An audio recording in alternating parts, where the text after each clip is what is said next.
Hello and guten Abend, my friends. Welcome back to the show. In today's Gamescom edition of the feed, big changes are coming to Destiny. Crackdown 3 brings the destruction, and we get some gameplay for Dark Souls 3.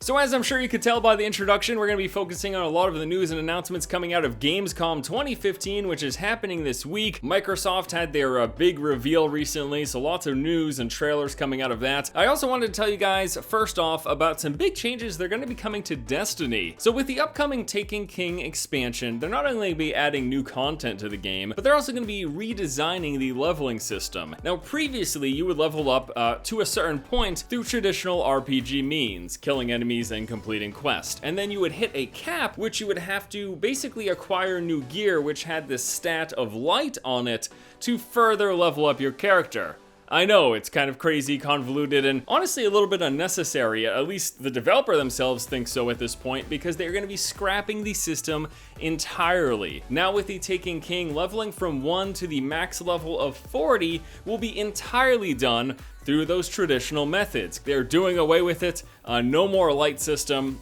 back to just traditional killing things and completing quests. Next up, we get to take a first look at Crackdown 3. In a trailer for Crackdown 3 released at Gamescom, they covered some of the game's features, including a larger than ever city, new drivable vehicles, and a dynamic ecosystem. Now in this game, like in other Crackdown games, you play as a futuristic badass cop who's trying to take down the hierarchy of criminals. But something that's new is the multiplayer with 100% destructible environment. 100%. 100%. Everything can be destroyed. Kind of insane, and it's probably just gonna be one hot mess with, after a couple minutes of the multiplayer gameplay, the entire city is just going to be in shambles. I mean, that's what you expect, and that's actually the reason that a lot of games don't do 100% destruction, but I'm glad somebody's doing it, because we want to have that sandbox that we could just go up into, shoot our friends and our enemies,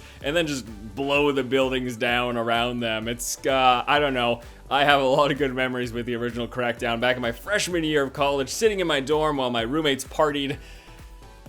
God, my life is so depressing, but I had a lot of fun, so I guess it's fine. It's not a big deal. Anyways, Crackdown 3, 100% destructible environments. I can't wait to give that a shot. Next up, we've got some gameplay for Dark Souls 3. Bandai Namco released a 2-minute Dark Souls 3 gameplay reveal trailer showing off some various environments, enemies, and bosses, along with that combat that the Souls series has become known for. Now, Dark Souls 3 will be launching in 2016, and I don't know about you, but it feels like it's a little soon, doesn't it? I mean, I really feel like Dark Souls 2 just came out, or maybe that was Bloodborne that I'm thinking of. Either way, I've been playing a lot of Souls-like games recently, and I absolutely adore, don't get me wrong, the original Dark Souls. I'm not talking about Demon Souls because I just never got the chance to play that, but the first Dark Souls I played a ton of, and I absolutely loved it. And Dark Souls 2 came out, and I enjoyed it, but I actually never even completed it. And then Bloodborne came out, and I played that, and I liked that as well. And then the Forsaken game, Will of the Fallen God, I don't remember the name. Point is, I played a lot of games like this recently, and although I'm sure I'll enjoy it in some capacity, I am feeling just a little bit burnt out. But, you know, I'm happy for the people who just want that next Dark Souls game. I feel personally, though, like I could probably wait another 2 to 5 years. I mean, really, if they just took more time and just put more into it, that would honestly make me a lot happier, because I don't know if come 2016 I'm gonna be itching for another one of these games. Now, besides what we discussed here, lots of other stuff came out of Gamescom, specifically a ton of trailers, reveals, and announcements. We got gameplay footage for Just Cause 3, Halo 5's multiplayer, Rainbow Six Siege, Halo Wars 2, which I didn't even know was gonna be a thing, and this game called Scalebound, and much, much more. So lots of stuff coming out of this, and you know, we only just started Gamescom, plenty more coming out in the next couple of days. Links will be available in the description below for anything discussed here today, and for that, we will be wrapping up our Gamescom edition of The Force Feed. That's the name of my show. Alright guys, thanks so much for watching. Please leave a comment in the comment section below.